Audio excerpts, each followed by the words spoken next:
Hello, I'm Fu Xin. I'm Associate Investigator from Xinhua Hospital, affiliate to Shanghai Jiao Tong University School of Medicine. First, I want to thank Cell Regeneration for giving me this opportunity. And I also want to thank the readers to pay attention to our work. Recently, we published a review entitled Regulation of Muscle Stem Cell Fate. Zhang Chengle is co-first author. Professor Hu Ping is corresponding author. This review contains the following sections. Welcome to download our paper on the cell regeneration website. Today, I'm going to give a brief review about muscle stem cell. After that, I will also give a brief introduction about our recent research interests. As we all know, skeletal muscle is very important. It accounts for about 40% of our body mass and 50 to 70% of body proteins. Healthy skeletal muscle is critical for physiological functions such as locomotion and breathing, heat production, metabolism, endocrine, and immune regulation. Better muscle function will significantly improve life quality in humans. And the failure of maintaining skeletal muscle musculature renders locomotion deficiency, metabolism defects, and even lethality. First of all, let's start with how skeletal muscle originates during embryonic stage. Here shows somites on one side of the neural tube. In response to signals from notochord, neural tube, and the surface ectoderm, segmentation of the somite occurs into the dermal maltome, and skeleton. Dermomaltomal cells migrate dorsally to give rise to hypaxial maltome, and ventrally to give rise to hypaxial maltome. Apexial maltome is the source of trunk and back muscle, and hypaxial maltome is the source of limb muscle. The hypaxial maltome and hypaxial maltome differentiate and activate the myogenic program. In contrast, proliferating cells from the central dermal maltomal region migrate to the central region of the maltome. These cycling cells express PAX3 and PAX7. They are the source of a majority of the muscle stem cells in adult skeletal muscle. The hypaxial maltome contains MAY5 expressing cells, and the hypaxial maltome contains MALD expressing cells. PAX3, MAL4, and MAY5 are upstream regulators of MALD. The myogenic regulatory factors, MAY5, MAL4, and MALD, determine skeletal muscle cell identity, and are therefore considered to be the gatekeepers for entry into the myogenic lineage. Mice triple mutant for MAY5, MAL4, and MALD do not generate myoblasts and muscle fibers. PAX3 and PAX7 are key transcriptional factors that play crucial roles in multiple tissues and organs, including skeletal muscle. PAX3 mainly functions during embryonic development, and PAX7 during perinatal growth and adulthood. After birth, muscle stem cells are responsible for muscle growth and regeneration. At the neonatal stage, skeletal muscle undergoes a wave of significant mass gain. At this stage, muscle stem cells undertake massive expansion to support the rapid growth of skeletal muscle. Most of the expanded muscle stem cells differentiate by fusing with the existing myofibers. A small portion of the expanded muscle stem cells remain to be undifferentiated and enter quiescence by staying at G0 stage. Muscle stem cells remain quiescence for most of the time in adulthood. Upon injury, quiescent muscle stem cells are activated. The activated muscle stem cells proliferate and differentiate into myofibers and contribute to muscle injury repair and regeneration. Muscle stem cells in adulthood express PAX7, and MAO-D is only expressed after activation. Besides MI5, MAO-D, and MOR4, another myogenic transcriptional factor is myogeny. It plays a crucial role in muscle differentiation. The mice carrying a germline mutation in this gene lack differentiated muscles, and they die at birth. Myosin is another important marker for the differentiated myotubes and myofibers. Well, after birth, as we just mentioned, PAX7 is the most important marker for muscle stem cells. It was initially identified in 1961 by Alexander Morrow, and it was named SATA cells. Here we could see a SATA cell resides along the muscle fiber and is marked by PAX7 expression. And here, in the cross-section of muscle tissue, SATA cells marked by PAX7 is found beneath the basal lamina, marked by red. In mature muscle, they're always associated with myonucleus here, and in a close proximity to local capillaries. Besides these features, quiescent muscle stem cells display smaller cell size, higher nuclear cytoplasmic ratio, lower RNA and protein synthesis level, and they mainly perform fatty acid oxidation. Quiescent muscle stem cells also have higher engraftment efficiency in vivo. This is a picture representing skeletal muscle and muscle stem cell niche. Muscle stem cells reside along the muscle fiber, surrounding by the extracellular matrix. There are the blood vessels, there are the motor neurons, and a lot of other cell types sending various signals. These molecular signals within the niche govern the behavior response of muscle stem cells in maintaining their quiescence or activation. Here, we summarize some major signals that regulate muscle stem cell quiescence or activation. During injury, millions of immune cells invade into the injured site, including neutrophils, T cells, macrophages, platelets, and a lot of other immune cell types. They release cytokines and chemokines to regulate muscle stem cell functions.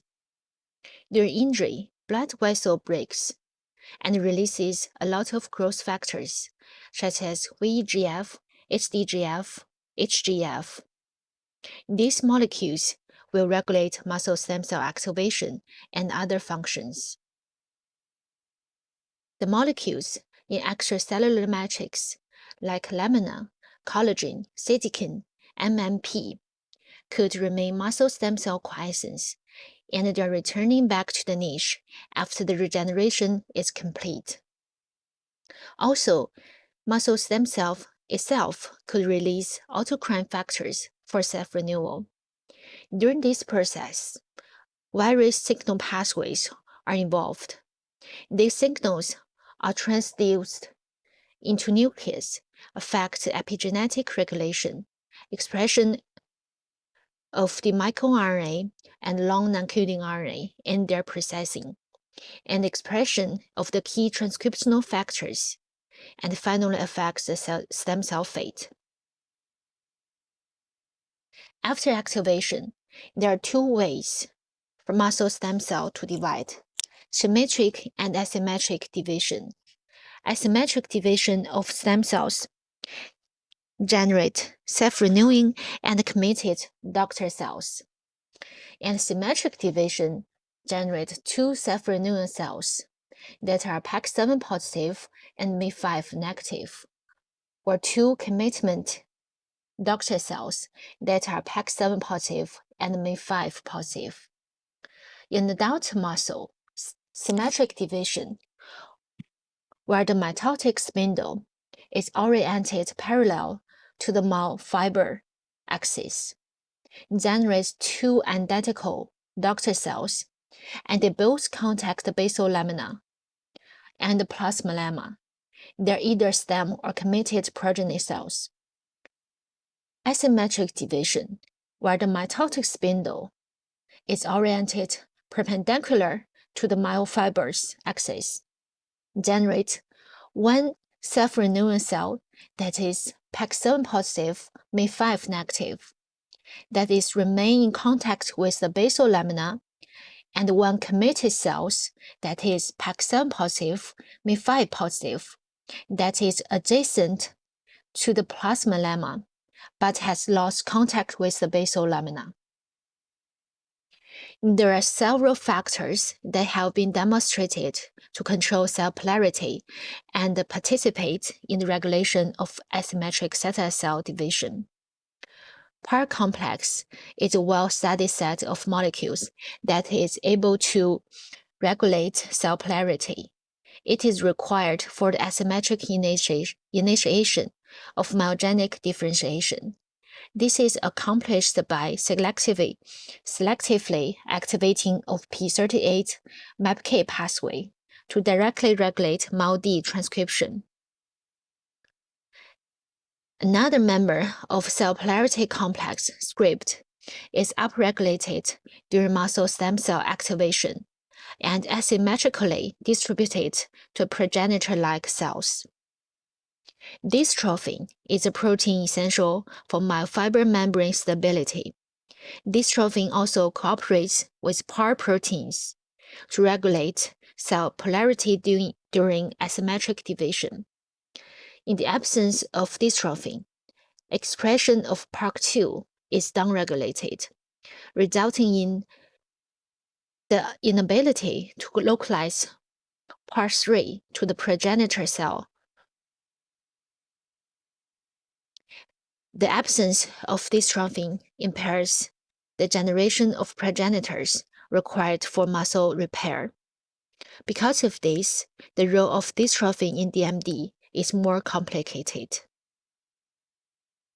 By the time all along, we know that we have so many other cell types in the skeletal muscle besides myofibers and muscle stem cell, and they play various roles in regulating muscle stem cell functions and muscle regeneration. We realized that we hadn't known it well until we had the single-cell sequencing technology. This is a single-cell RNA sequencing result of skeletal muscle conducted in our lab. With unsupervised clustering analysis, we got in total 28 subpopulations, which were further assigned to their own cell identities. We noticed that all the major cell types can be further clustered into a few subsets based on their own variant expressing genes. The complexity of the cell types in skeletal muscle was beyond our expectation. The crosstalks between different cell types and the different subsets in one cell type still awaits our investigation. Besides these above cell types, don't forget fat and adipocytes, which could be easily lost during sample processing. Now I'm going to introduce a work about how T-cell and T-cell secreted cytokines affect muscle stem cell function. This work was published in 2015.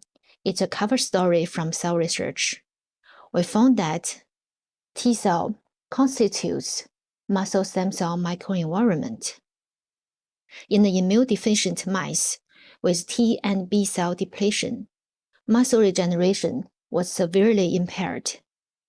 After giving T cells back, muscle regeneration impairment was rescued, while B cell regiving showed much less rescue effect compared to T cells.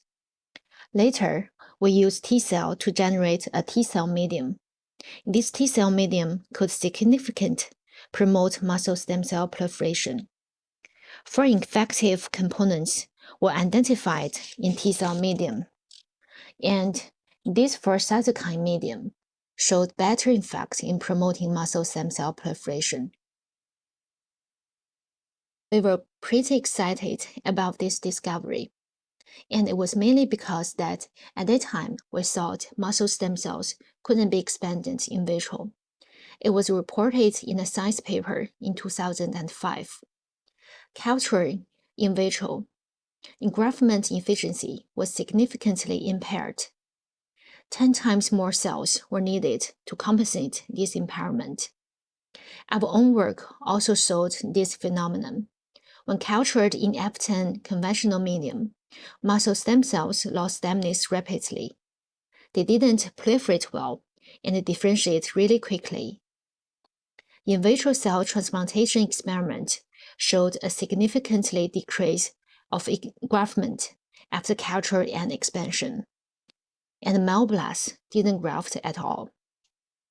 So next, using our medium, we explored a long-term in vitro culture system. Either T-cell medium or 4-cytokine medium could constantly promote muscle stem cell proliferation. By passage 20, the total number of the culture cells could reach to 10 to 12 or 10 to 15. We did PAX7 staining on each passage, and it turned out over 80% of the culture cells remain PAX7 positive. More importantly, the in vivo transplantation experiment shows that the culture cells keep high engraftment efficiency. Here shows some representative images. Based on the culture formula and this long-term in vitro culture system, we applied patents in 3 countries. After got this, we couldn't help asking one question. Does this technology make clinical application of muscle stem cells possible? Here is the list of the major types of muscular diseases. These diseases are caused by or accompanied with muscle dysfunction, and most of them are incurable. Back when muscle stem cells or satellite cells were identified and isolated, scientists want to use these cells to treat muscular disease.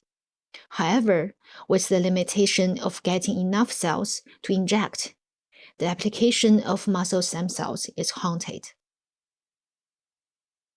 So for a few years after we accomplished the work we did in mice, we want to move this technology to the study of human muscle stem cells. Once we started, we realized that human muscle stem cells are quite different from those in mouse. These pictures showed some basic morphological differences between human and mouse muscle stem cells. And the culturing, mouse muscle stem cells are smaller, rounder, and have higher nuclear cytoplasmic ratio, while human muscle stem cells are bigger in size, more spindle-shaped. And they all express PAX7. This is a similarity.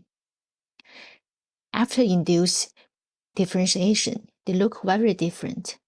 Most mouse muscle stem cells could differentiate into myotubes, and the myotubes are long and thin. Well, not all human muscle stem cells could differentiate, no matter the differentiation medium is used or how long we wait. And we could see that human myotubes are much bigger and thicker than mouse myotubes. This is only a simple example of the differences between mouse and human muscle stem cells. There's so much more that we still don't know. Here lists some major difficulties we faced during our study in human muscle stem cells. First is variations between species. Most of the studies are conducted in mouse. What we learn from mouse muscle stem cells may not apply on human. They do share some similarities, like some surface markers, transcriptional regulators, but they also have so many differences. We need to study and accumulate the knowledge so that we could discriminate them. Second is the heterogeneity. Due to differences in human sex, age, health conditions, and genetic complexity, stem cells isolated from human sample are quite heterogeneous. Moreover, based on some of our preliminary data, human muscle stem cells intrinsically are more heterogeneous than that in mice. Another difficulty is that limited biopsy sample could get from human body. To overcome this, isolation skills from small amount of muscle biopsy is needed. To further to use it, the large-scale expansion system is critical. So to eventually use the muscle stem cells to treat muscular diseases, we still have much to do and a long way to go. To achieve this goal, we need to know human muscle stem cells better until we could effectively expand them or manipulate them. We have more and more advanced technologies to study the intrinsic and extrinsic regulations of human muscle stem cells so that we could improve their functions, including stemness maintenance, proliferation, differentiation, and engraftment ability. And we believe that one day, not far from now, muscle stem cells could contribute to the clinical treatment of muscular diseases. At last, I want to thank Professor Hu Ping, Zhuang Chengle, and all of our lab members. Thank you for your time.